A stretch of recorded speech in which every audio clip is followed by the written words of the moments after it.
What if your insurance company added someone to your policy, someone you've never met, and then raised your premium because of it?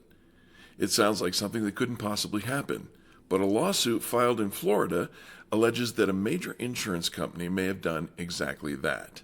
And if the allegations are true, it raises a bigger question for every driver in America. If one insurance company is accused of doing this, how would you even know if it happened to you? Stay with me because in a moment I'm going to share a real-life situation from my own experience that shows just how unreliable address databases can actually be.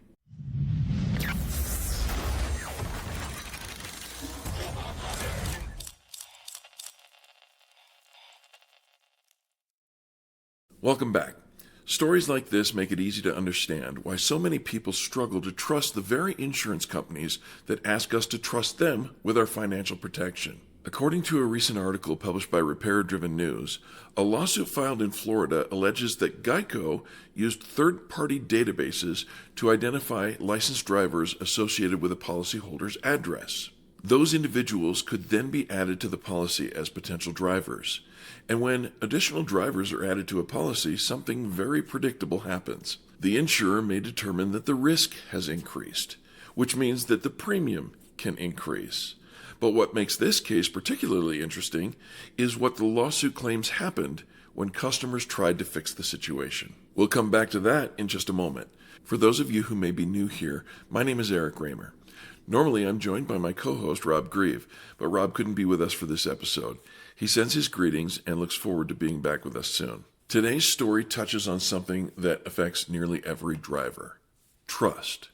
According to the lawsuit described in the Repair-Driven News article, the allegation is that GEICO identified drivers associated with a policyholder's address through third-party databases. Those individuals could be added to the policy unless the policyholder responded to a notice within a certain period of time.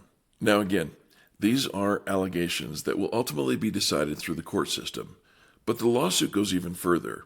It claims that when policyholders told GEICO that those individuals were not actually part of their household, the company allegedly refused to remove them without additional proof. The lawsuit states that some insured customers provided truthful statements explaining that the person had no connection to their household or their vehicles, or that the individual was insured elsewhere.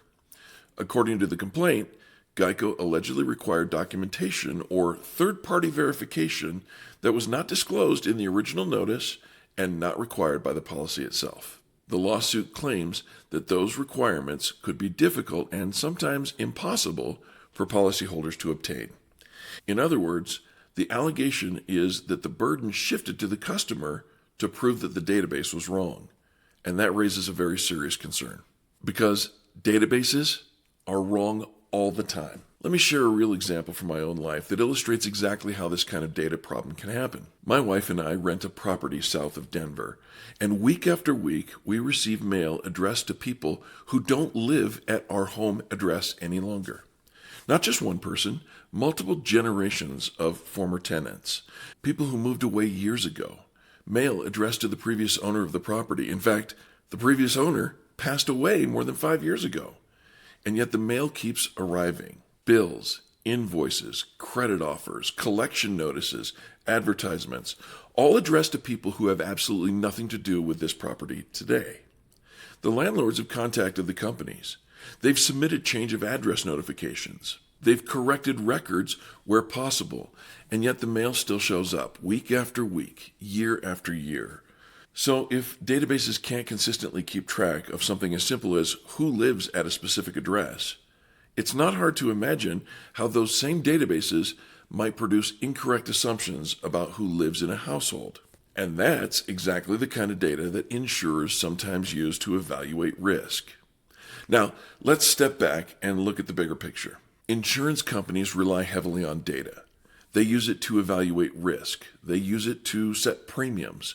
They use it to determine who may have access to a vehicle. And most of the time, those systems probably work reasonably well. But when they're wrong, the consequences can land squarely on you, the consumer.